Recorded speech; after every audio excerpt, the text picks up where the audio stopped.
Hi, this is Mike from Kosmic Sound.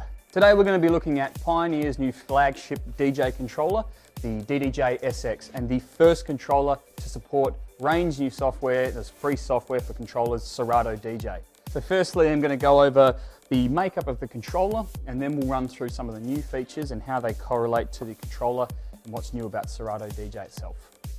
So anybody who thinks that first impressions matter is going to fall in love with the DDJ-SX. It's a very good looking controller and a very large controller, probably one of the largest on the market at the moment, edging out the NS6 by about an inch. So probably the first thing you'll notice that differs from this and other controllers is the giant blue pads at the front. And I'm going to start with those. So the way that it works is it's divided into sections. So we have hot cue, roll, slicer, and a sampler.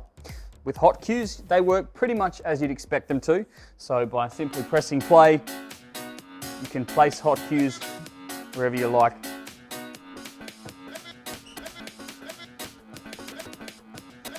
For flagging places in a track that you might want to recall at ease. If you want to remove them, just hold the shift button and press the pads. The next one along is the roll function.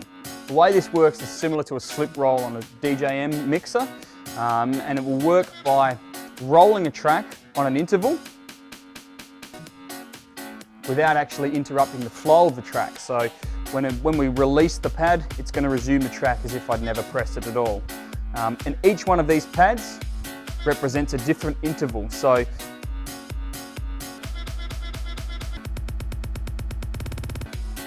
you'll see it resumes as if I'd never pressed it. Next one along is the slicer, and this is a really cool new feature unique to this controller.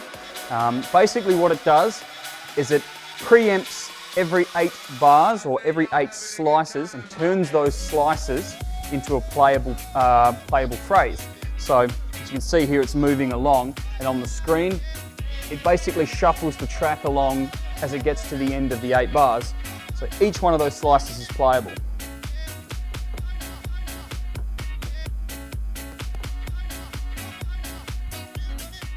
This can be really useful in sections where you have a little bit of tone and less beat. So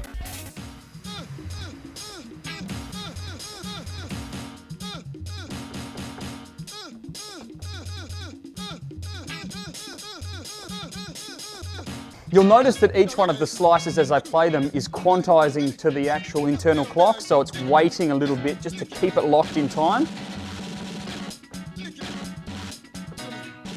To get around this, we have a parameter button at the bottom here. We can hold that and bypass that altogether, basically making really quick stabs possible. The next heading along is the sampler.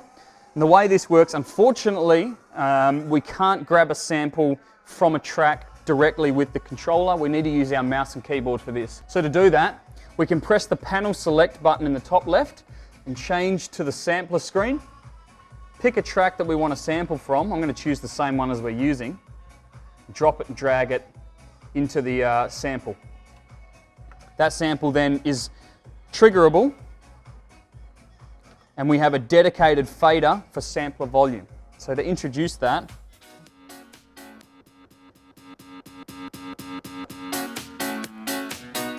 other functions that the sampler includes is a loop, so you can set the sample to loop over and over again. You can set the duration of the sample, so if you find a nice little a cappella or something like that, we can snap that to 32 bars and just have it looping over and over.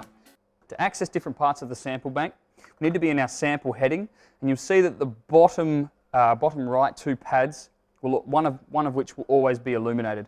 So to access a different bank, you'll see that by pressing either the left or right, it's going to change the bank that we're in. So we've got 4 pages of banks. The far left is going to be bank A, to the right, bank B, on the secondary deck, bank C, and the furthest right is bank D. We can also change in the software exactly where we want the samples to output. We've got output 1, 2, 3, 4, and master. Master means it's just going to be over the top of whatever we play. To the right of that, we have a looping section. This is pretty self-explanatory. We've got auto loop at the top. By pressing that, it's going to create an auto loop. Now if we want to shift the size of the loop, we can do that mathematically with a half, make it smaller. Or we can use the dedicated in and out button to shift the size of the loop. By pressing out, we can then move the jog wheel.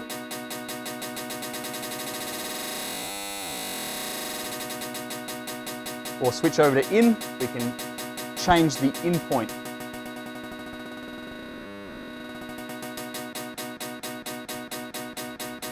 To get out of the loop, we just hit the auto loop button again and it will resume playback.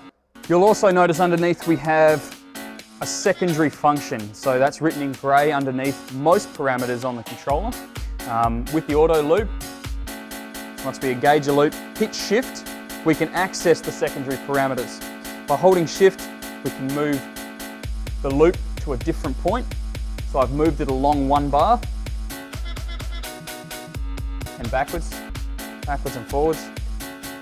And we also have a couple of other ways to exit our loops there, so the reloop exit button by shifting and out. So what have we got in general? Well, at its heart, it's a 4-channel mixer, and this is a real analog mixer, which means you can plug it up via the AC adapter to the wall and connect external devices up to any 4 of those channels. You don't even have to have it connected via USB to a computer to operate it. So if nothing else, a great 4-channel mixer at a good price from Pioneer. So in the center, familiar 3-band EQs, low, mid and high, as you'd find on any DJM, and the very cool filter control, which is exactly the same as on DJM 5900, which works in exactly the same way. High pass to the right and low pass if you dial it to the left.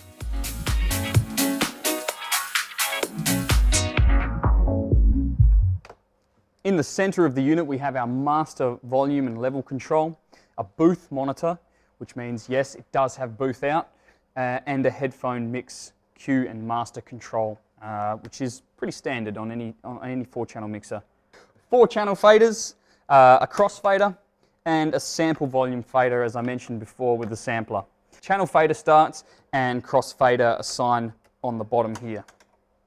Dead center, we have our track selection rotary control. So this is pretty straightforward. You can just use this to dial through your tracks and select them. And to the left and the right of the main rotary, we have controls to load the tracks, which correspond to the channel that they are above. So load A or load 1 is going to load a track into deck 1, load 3 into deck 3, load 2, 4. So we have up to 4 channels internally, or any mixture of internal or analog inputs from external sources. We also have above, you see instant doubles or inst doubles above each channel. This allows us to quickly, if we have a track playing, duplicate the track in its exact duration to another channel. So the way that works is by getting a track playing, double tapping the load button on the free channel. You'll see that it'll start running at the exact same time. So we can do instant doubles.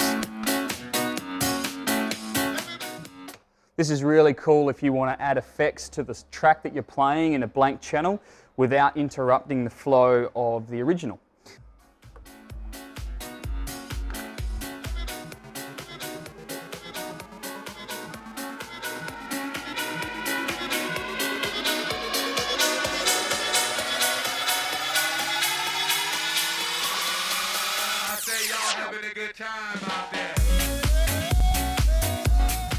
So the other obvious use is for instant doubles and beat juggling and that kind of thing. So by simply making an offset, you can switch between the two. Now, as with a lot of other controllers, we have 2 effect sections, so FX1 and FX2. And the way these work, as with a lot of other controllers, by turning FX1 on, it means that FX section 1 is going to be assigned to that channel.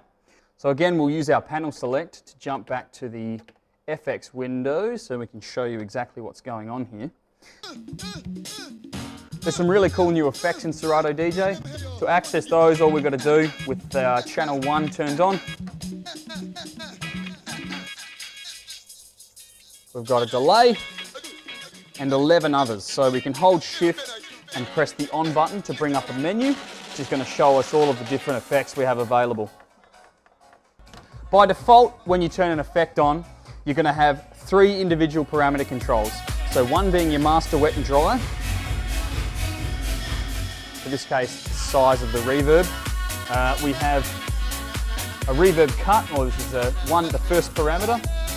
The width of the reverb. And we also have the beats knob, which the beat basically controls the interval of the reverb.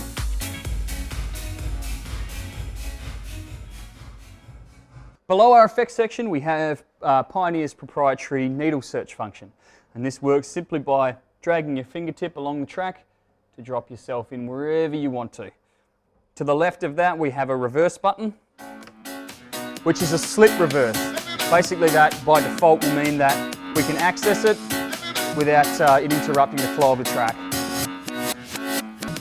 It's going to resume as if I'd never pressed it.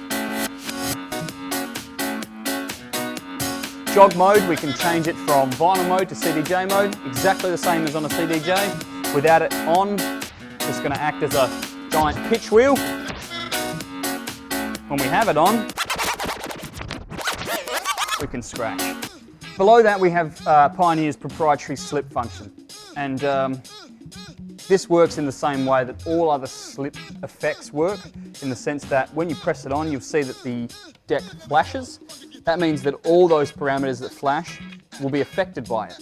This means if you make changes with an effect, with your jog wheel, whatever it may be, the slip mode is basically going to kick in and resume the track as if you'd never made those changes. So, you know, with your jog wheel,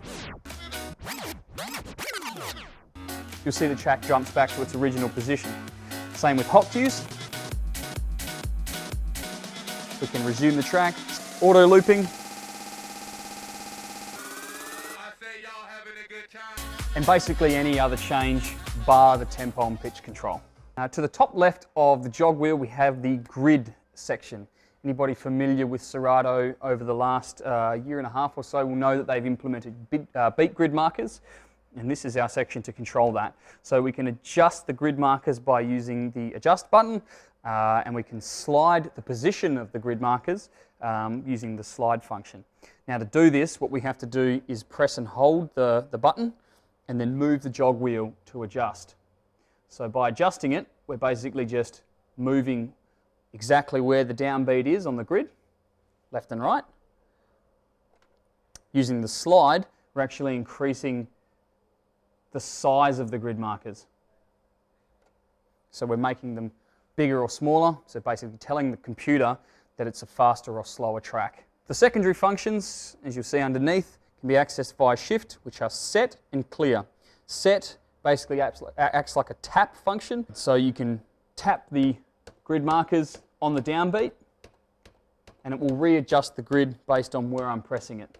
The slide button secondary function is the clear. By pressing shift, we can clear where the grid markers are and reset them from scratch. Below the grid section, we have our deck select button, so we can toggle between decks 1, 3, 2 and 4. It's just getting access to decks 2 and 4. And we also have a new function called the dual deck mode. And what this basically means is when engaged, we can access decks 1 and 3. It basically joins deck 1 and 3 together with the control surface. So we've got 2 separate tracks running at the same time. We make changes on the jog wheel. It's going to affect decks 1 and 3 simultaneously. So this can be particularly useful if you've got 2 separate tracks running together and you have a cool little mashup going of some kind and you want to affect both of them at the same time.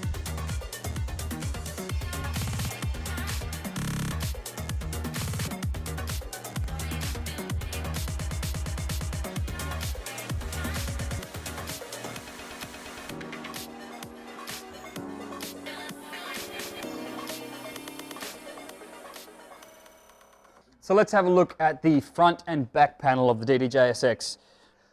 To the front left, we have our headphone output, and we have that in 1/4 inch and 3.5mm standard.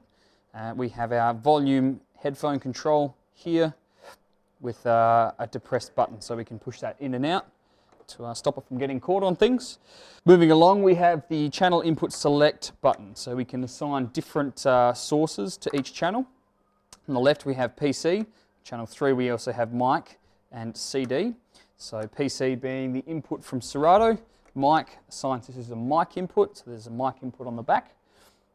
And CD, which will mean a CD or line level input on the back if we want to run it as a standard 4-channel mixer.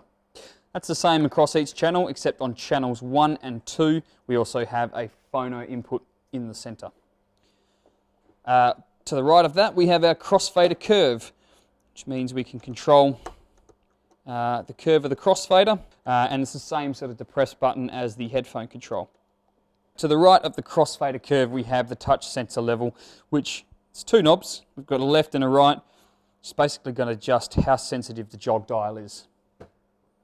On the back, we have our USB port, microphone input, and 4 sets of RCA inputs. So you can plug your turntables or CDJs in the back here. A grounding pin, microphone 2, so there's 2 mic inputs. Booth outputs, TRS standard, and master output in RCAs, and balanced output with XLRs. So as you can see, the Pioneer DDJ-SX is a very capable controller. It's basically got all of the features you'd expect to find on any controller, plus a whole lot more. The new features for Serato DJ are first and are very functional and very usable.